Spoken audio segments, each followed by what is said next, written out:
All right. Welcome to the You Matter Show podcast. I'm Mark Brudinski, host of the You Matter Show. And this is the podcast where I'm trying to fulfill my mission, which is positively impacting the lives of 1 billion people with the You Matter movement.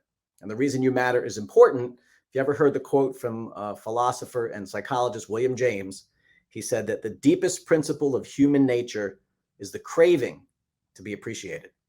He didn't say want, need, or desire. He said craving. It's built into our DNAs. We all wear an invisible sign around our neck that says, make me feel loved.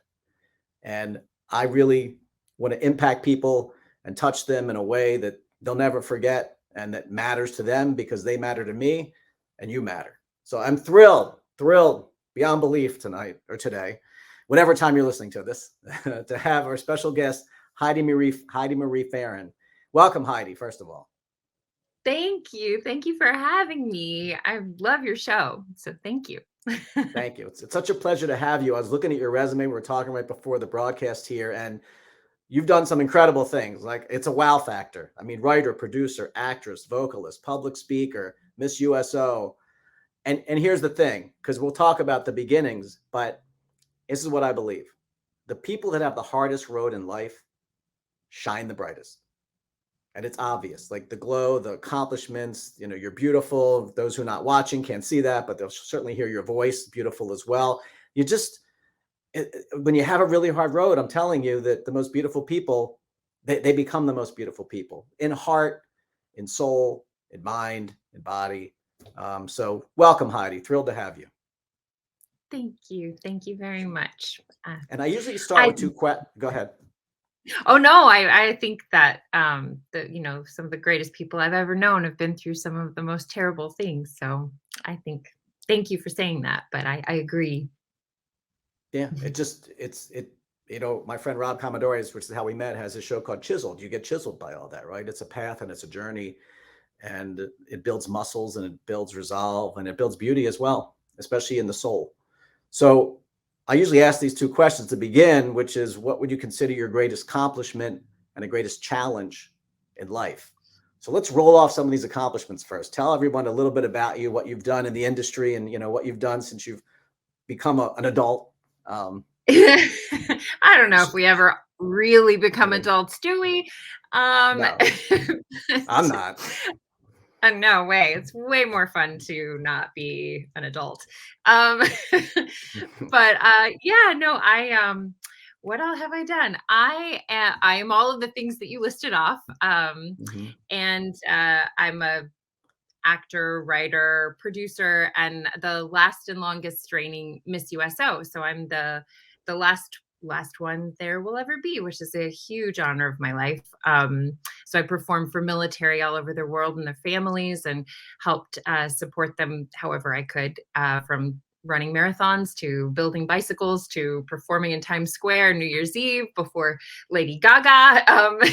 All anything that I could do to support our men and women in uniform. And I'm a songwriter, and I'm also other things that maybe aren't in that world, but that matter to me a lot is that I'm a CASA. So I'm a court-appointed special advocate for foster youth, which is very important to me because I was a foster kid. And then I work with another group called Brave Global, who also support foster youth and keeping them out of human trafficking rings, because is something around 80% of individuals who become trafficked come out or through the system, the foster care system, in some way. So, and those are things that that feed me, and they are why I do everything else I do in life.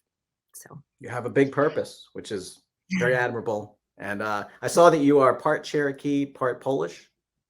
Yes. Cherokee and Sioux and Polish. And I think it said you're the first. Were you the first Native American woman to hold the honor of Miss USO? Yes, I was. It was it was interesting because I had a very Native populations are some of the highest number of those who serve per and so I came from a long line of service members, and had, positive and negative experiences, but it was my time in the USO, and then also being able to reconnect with extended family who had served. It was such a blessing to me to be able to kind of get pieces of my story through that as well. So yeah, I'm honored to be a part of that community and represent in that way. Yeah. How do you become Miss USO? What's the selection process for that? Well, it was kind of uh, it was a lot of steps. So it's performance based. So the role, it's kind of, while it can be kind of like Miss America for the troops, it's also, you're singing and dancing. So there is like a performance element, and you perform before a panel of judges, but then also you're part of the like the wider entertainment for the USO. So I would perform with a group, sometimes 3, 4, 20 people. So you're also performing in that capacity too. So we did a huge performance.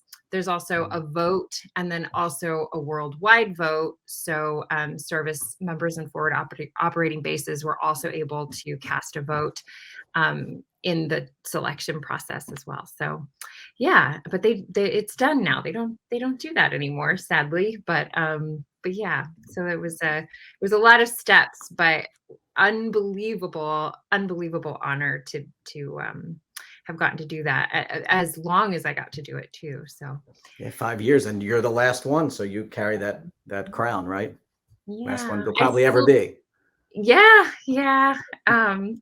it's there's still obviously the USO does, I mean, entertains the military both at home and abroad, all over the world. They are such an incredible organization. And I still, do give time to the USO, but also other organizations that I love, like the VFW, and Special Operations Warrior Foundation is the group that I've worked with. And it just kind of wherever and whenever I can, because I think they are the best and brightest among us, and they sacrifice so much. And I think it's overlooked. It's still often, I don't think people really understand what it takes and what they risk every day. You So have to be in service, and we certainly honor all those who do serve. So it's such a, like I said, it's an incredible, important role in all of our lives to protect our freedom. yes, yes. So the other part of the story, which is the challenges that you face. In fact, I keep a note or a sign here on my desk that says this: your struggle will be your gift that the world will fall in love with. Your struggle. So I know it's been significant, and can you go back there for us? I mean, I know it started as an early age, and this is one of the reasons you're such an advocate for what it is that you do now. Would you share that with everybody in terms of going back to, I guess, when you were born? I mean, things started, right? Yeah. Well, I'm actually the product of a sexual assault. So I am the product of a rape. Um, and that same person also violated me and abused me as a child. And as a result, I was put into foster care. And then I was with a couple of different families, and one of those families was also abusive. And then when I was 4 years old, that's when I was called to testify against my biological father, and that's what ultimately allowed me to go home.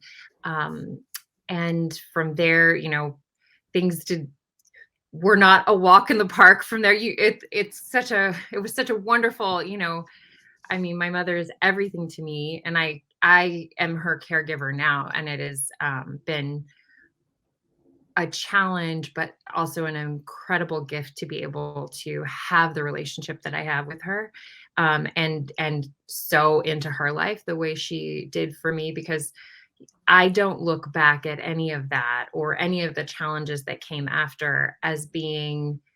I don't look back at my childhood with sadness. I look back at it with incredible gratitude, because I know that I am me, because or not in spite of, but because of those things. And so she provided me such an incredible childhood, and allowed me to, she is my best friend. So it's so I I'm so grateful that I had that, and I know that a lot of young people don't. Uh, and so that's one of the reasons why I think it's important as an adult to go to so into young people, and especially coming out of traumatic circumstances. But from there, my mom has had health issues my whole life. We were homeless for a while, and Mm. I had my own kind of uh, uh, abusive relationships along the way, and really had to come through, and seek out tools to navigate the world, and as a person with kind of a different viewpoint on the world. I didn't have kind of the same kind of structure that a lot of the people that were around me as a young person did. Yeah, and that can be a challenge. So I can't imagine the challenge. But you mentioned tools. So for people listening that may have gone through something similar, and everyone you ever meet in your entire life has gone through something or is going through something in the moment oh right yeah. now, of course, right? Yeah. Because if you're living, you've gone through something. If you're in a Yeah. corner and just hiding, then maybe nothing happened to you. But otherwise, life will knock you on your butt if it happens. Yeah. But what tools did you use to get back to, or to become the person you are now? Because I know you were in a foster home at what, age 4? Yeah, from like about 3 to 4, that time period. And I was very fortunate to have very strong, faith is a huge part of my life, my personal faith. So I had a relationship, even from a young age. God was very much like, I have a very I can say there is no place, um, for me personally, the aloneness as a foster kid, to have no ability. And I was and am a fighter. I was constantly looking for ways to escape and get back home, but I never felt alone. I always knew that, I had faith even from a very young age, and a commitment to preserve and be dedicated to to God, to faith, no matter what happened. And that's something that's been important to me, to not become bitter, and to not become angry about things, because we were, there is no promise that life will be easy, just that you will get through it. And and so I have verses that have like come to me in my own life, just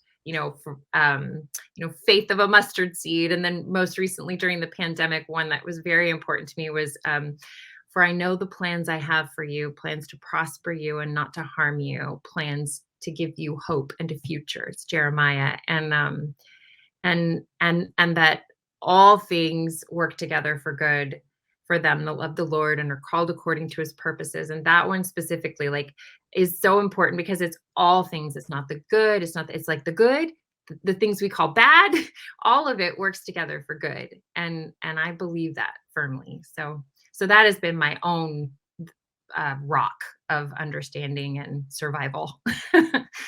um, So there's been a lot of faith through all of this. God is, no matter yeah. what, you always believe God was on your side and with you and Yeah. I looking knew out it. for I you. knew it. You knew it. Mhm. Mhm. With Yeah. it, because of that. So I mean, this show is called the You Matter Show podcast, right? Even when you were young, foster home, all alone, did you believe that you mattered? Did God keep that faith in you that you were going to get through this and something was going to come out better on the other side, even though you're that young and, I guess naive about Oh, life and maybe that helped. right. Maybe that it was all I had. So I mean, I clung to that with every piece of me, because it was not, I mean, they were not, the first family was a good, they were a fine family, but that second family was it was Mm. horrible. And but I am grateful that that I had that faith, because that's, that is all I had. I didn't even know where I was. And I think, I know that maybe my experience is different. I can't, I know my mother had her own crisis of faith, and she had been in they gave her 45 minutes to live, and she was uh had a huge elevator accident before she was raped. And she has talked about some really dark days, but I think that I think the crisis of faith is important, because it reiterates to have it. It reiterates that if you are waking up and there is the tomorrow, that there is purpose, that you matter enough, that there is still something left for you to do. And then it becomes about you choosing to do it, and choosing to have a purpose, have a thing that is more important than yourself. And personally, I think that, if my eyes are on Christ, and if my eyes are on being the hands and feet in this world, then the things happening over here with me suddenly become just a lot more insignificant, and I am not perfect. I worry, I stress out. I You're human. Yes, You're human. I am Human. painfully human. We all are. In fact, I heard a line the other day. Human beings are predictably irrational. Not only are we Yeah. worriers and get angry and stressed, but we are predictably irrational. The things you think that we should do, we don't do, and the things you think we do don't make any sense. And so, even when you're going through things like this, and we're not really good at looking at the future, because you can't. We put stories in our heads about what we think is going to happen, and then it doesn't. You can only really look at your life, like Steve Jobs said, you connect the dots looking back. That's the only way you can see why things happened. There's the cliche, and it's not a cliche for you. And I think you just proved that it's not a cliche, that everything happens for a reason. And you have to believe that. I mean, I was telling a friend just last night, I was talking about God, and I still remember being young. And I think I was like 7 years old, sitting in my bedroom and playing with these little NFL helmets. Used to have the little tiny NFL helmets with the team's logos on them. And I remember talking to God, not through any religious beliefs, and just having a conversation. And he was talking to me. And I don't remember the conversation. But now with this mission and this movement that I've got, I almost feel like he was telling me, this is what you're going to be doing. You don't understand it yet, but this is one of the reasons that you're here. And it like almost chokes me up to think about that. But like when you were so young and believing that God was still with you and had a purpose for you, and that even at that young age, you're going to find a way to get through this, it's truly amazing. And that faith, like you said, takes you places that you never thought you could go without him, right? Without some higher power holding your hand, pushing you along, inspiring you, and just making you believe that you're built for more. Yeah, 100%, 100%. And I think it's so funny what you said about the Steve Jobs, the hindsight and the putting the dots together. It's such a gift like that. What a beautiful thing that I'll never forget when I was trying to decide about whether to take the position performing for the USO. So I performed for them a year before I ran for Miss USO. And I had come out of this really intense, incredible classical theater acting program. It was the University of Delaware's professional theater training program. absolutely wonderful. And they, but I was going to be serious actress and singing and dancing for the troops and fishnets and rhinestones. That was not the next step. And I had friends that were like, "Oh, I don't know if you should do this," and I never actually accepted the position. The I was Really? so nervous about it. Yeah, my mother called me every day. I wish I still had those voice messages. She packed out my voicemail was completely full. I got like 12-minute messages telling me how she really believed this, God has really put this in your life. And then I sat in my bed and I realized that God had literally been like training me for exactly this since I was a kid. My mom had a nonprofit and she taught voice and acting and stage presence and all of these young people that had, that she influenced in that way. And I was part of it. And I was at every one of these military hospitals, nursing homes. And I thought, oh my gosh, I have been in training for this my whole life. And then I remembered this incredible person that I had grown up with named Aaron Menken. And we rode the school bus together. And he was just one of those people in the world that lit up the room. You know, those people that just have a light Mhm. inside of them. You just want to be around them because everything's brighter. I think I'm And talking to one right now. So oh, congratulations. that is my aspiration. I always wanted to be like that for somebody. Well, And he was enlisted in the Marine Corps and uh, hit an IUD in just outside of Fallujah and had third-degree burns over 3/4 of his body. And I mm, hadn't gotten to see him or speak to him since then. I mean, I sent him the most horrific cookies and care packages. And I was just trying to, reach him. And I thought of him and he actually was one of my mother's students right before he left. She was giving him voice lessons. And I thought of Aaron and I thought of people like Aaron. And I thought, well, I'm going to take this position because of him, because of people like him, that I want to help people find that light in the darkest time. And it was because of the USO that I was reunited with Aaron again. We were on the Intrepid, and we grew up in Arkansas, and Bill Clinton was there, and he was introducing Bill Clinton, and I was there performing, and it just was all of these things that, sometimes I think, well, I bet God gets a good laugh, just like, ha ha ha, you didn't know I was gonna do all that, did you?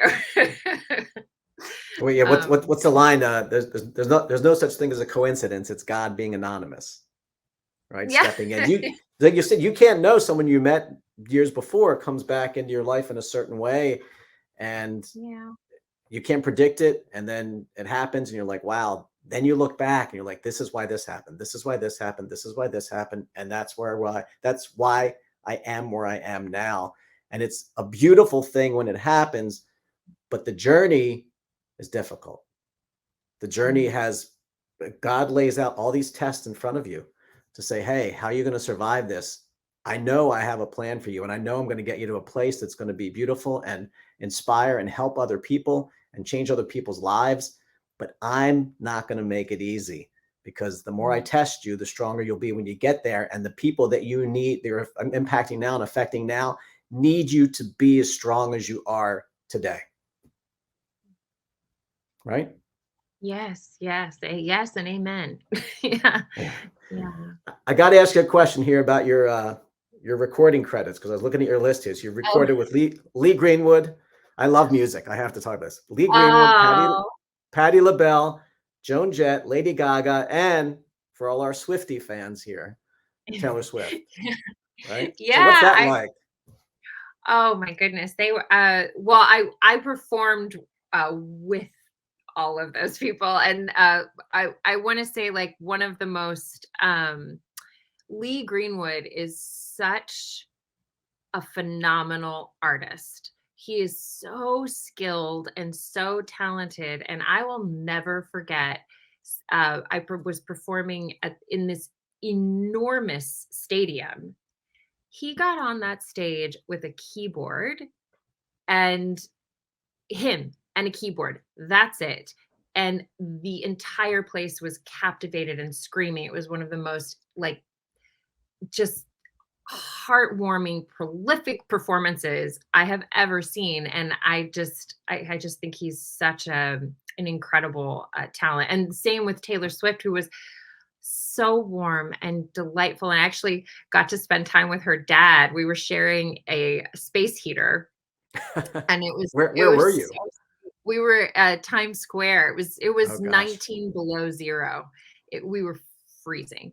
And she was just really like just warm and kind, and he was nervous. He was like, "Oh, I know she's worried about the weather and it's cold," but she did such a fantastic performance. She even took her coat off, which is saying a lot because people were going down with pneumonia and frostbite. So Gosh. um she was phenomenal. And at the same, Patti LaBelle was a consummate, like, just, oh my gosh, so much talent and kindness and heart, and also like a really powerful woman of God. And I was just very inspired and grateful to be with her, and even just in a space with her, let alone get to share a stage. So yeah, she's just incredible. Gladys Knight is another person who just gives back so much, especially in the foster youth community as well. Just, and so much talent. Like, I hope that in some decades, I am able to have half the amount of energy that either of those women have, and talent and like vocal power. Just, I've just been very, very fortunate to get to experience that up close and personal. That's great, and it's the power of the universe, right? Attraction, because Yeah. you obviously have a sweet soul and want to make a difference in the world. And it sounds like everyone you came in touch with, in terms of musicians too, have that same magic inside of them. Lee Greenwood, I'm a Baltimore Ravens fan, and before every single game, they play "Proud to Be an American." That's our anthem going into the games, and it's always moving. It's always just, it's one of my favorite songs of all time. I remember being a kid and first hearing it, Mhm. and it's just it's an incredible song. Um, Yeah. your book, America's Sweetheart, and I'm going to apologize up front because I don't. Is the book out yet, or you're working on it? Not out yet. Not out Okay, yet. you're Yeah, still but it working on will it. be. Okay, good. Yeah. And what will Thank that? you. What's that going to be about? So plug the book for us. It's Yeah, it's like it's my memoirs of both kind of a lot of what we've talked about, and just how the experiences that I didn't think would factor into my work with service members were how I made was able to make an impact in that world and in that capacity. Because I grew up performing and singing and dancing, but I was also, when I joined the USO, I had some really horrific performance anxiety because uh, it was just a different world. And Broadway performers are phenomenal. Like, just the skill and the talent and the dance, like just the dancing ability is alone is like, it was like being around rockettes all the time. And I am a dancer. I am a person who moves well and can hold my own, but these people were dancers It's and a just sport. built, It's a sport. You know, yes, and you have to be an built in athlete. this way. Yes, athlete. They were all athletes and so talented, and had this kind. Musical theater is it's its own thing, and it is a life force. And And I think I had so much, I'd come out of classical theater and solo performance, and then coming into this world where I now had to make some huge adjustments. And I just got into those rehearsals, and I felt like no matter what I did or how many hours I practiced at night, it would just go out of my head. And it was all just fear and anxiety and, doubting myself like Right, being crazy. human. And yes, I was painfully human, and it was high stress because we had a week to cram in a year's worth of choreography and music, and for this big launch we were doing. So everybody was stressed out.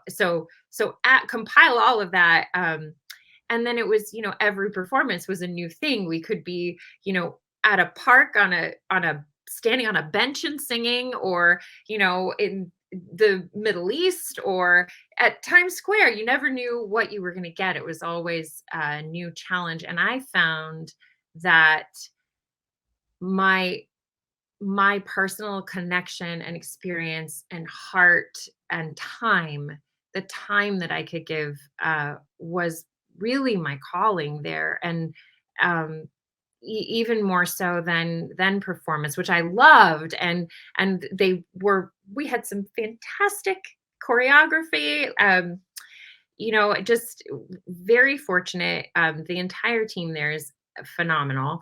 But my very first Fleet Week, it was bad weather, and we were heloing out to an aircraft carrier, but they had to cancel the helo. So then they were shuttling us, and they were shuttling us so that the Coast Guard could then take us over to the aircraft carrier.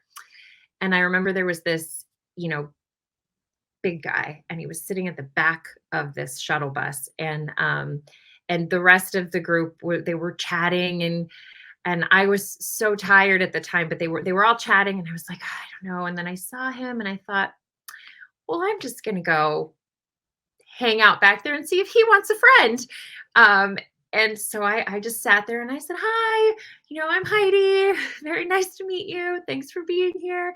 And we just sat there in silence for a minute, and then he said, oh, USO, huh?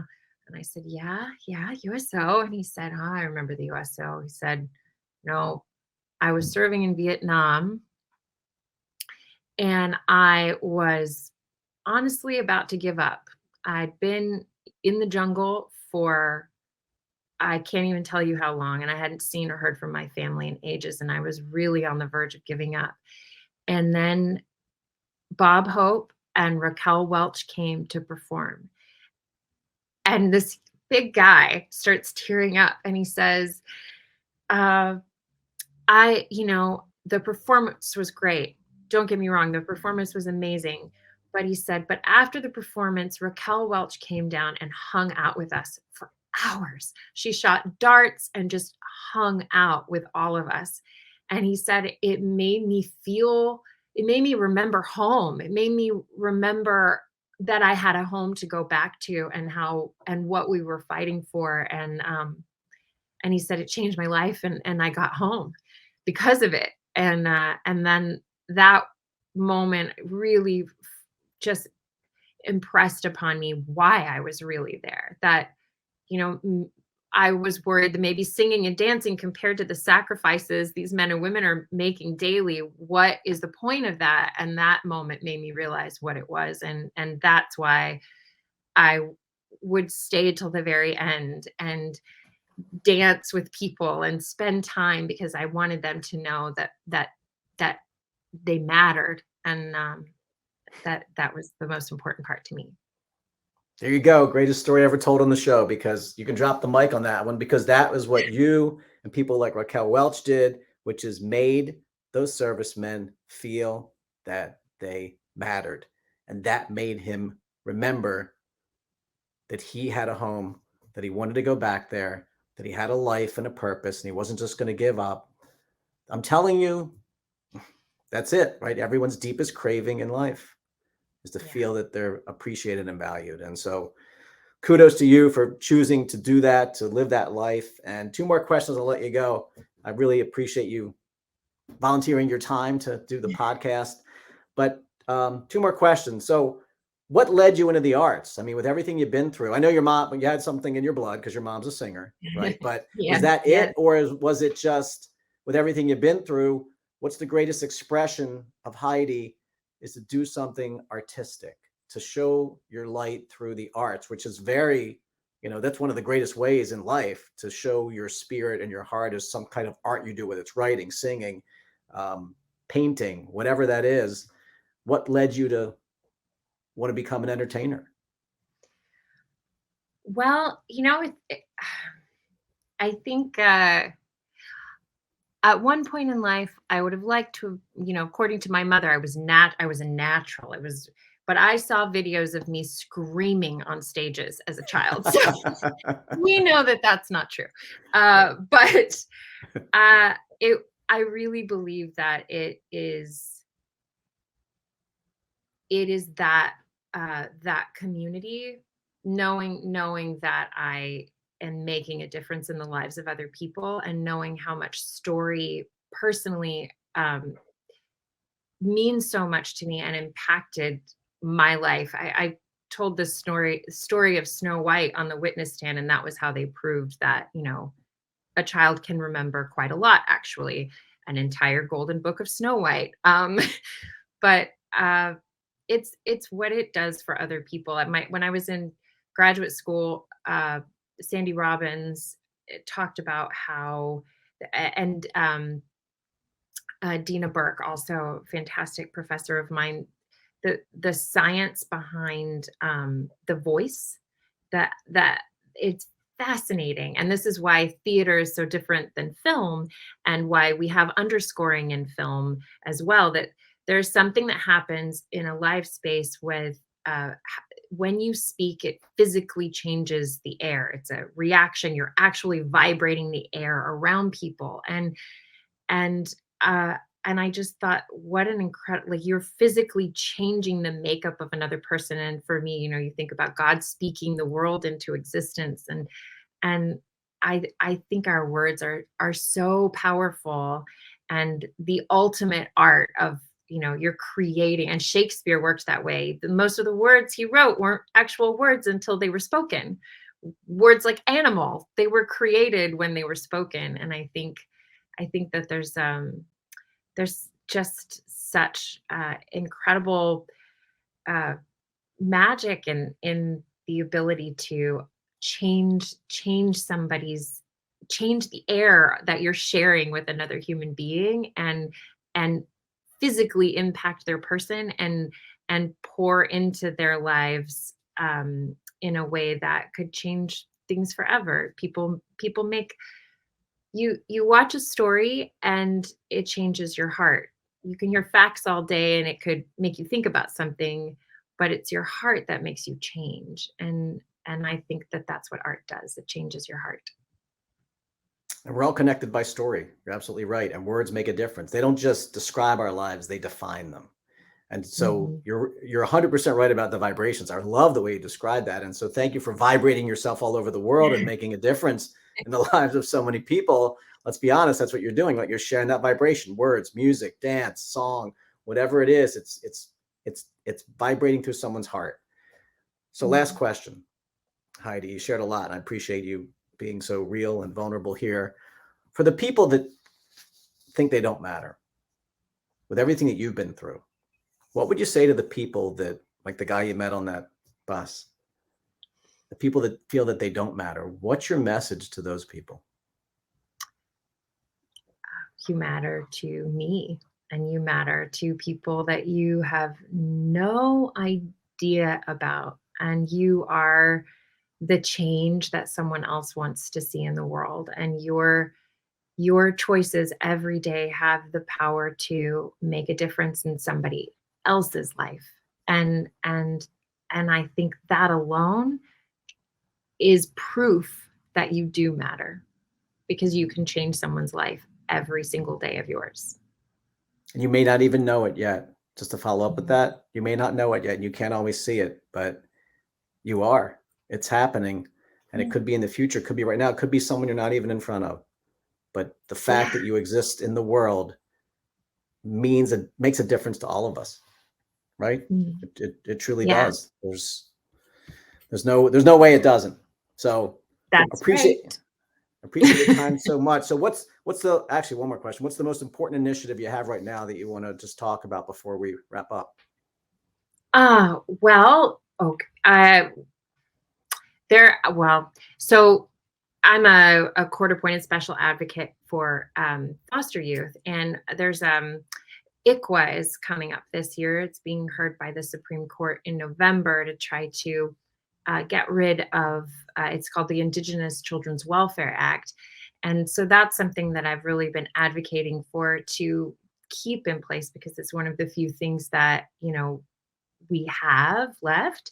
And it ensures that young people get to stay in their communities and be blessed and poured into by their extended family. The idea of family is much broader than even blood relations. And so that's something that I'm passionate about. And then also, I advocating against human trafficking and the missing and murdered is another cause that's very important to me. Um, and organizations like Brave Global really trying to combat I don't think human trafficking is such a huge issue, and I don't feel like it's fully even understood how prolific it is in this country specifically, but also globally. So those are things that are very important to me. It's something that's happening all the time, and we don't always pay attention to it, but yet it's affecting millions of lives all over the world. So thank you for the work that you're doing. Thank you for all the work that you've done. Thank you for getting through everything that you went through, right, to get here where you are now, and the light that you're shining all over the world, the vibrations you're giving off. So you're certainly making a difference. You certainly matter, Heidi, as we all do. But I really appreciate you being here and sharing your story, and look forward to staying in touch. See how we can change the world, right? I'm out to impact Yay! a billion people, and you've probably already hit a billion with all the work that you've done. So congratulations. Oh, wow. I don't know. You got quite the numbers cracking along there. I think you've changed so many lives. So thank you for allowing me to come along with you for today. Well, thank you, Heidi. We'll be talking soon, and everybody, you matter. Thank you.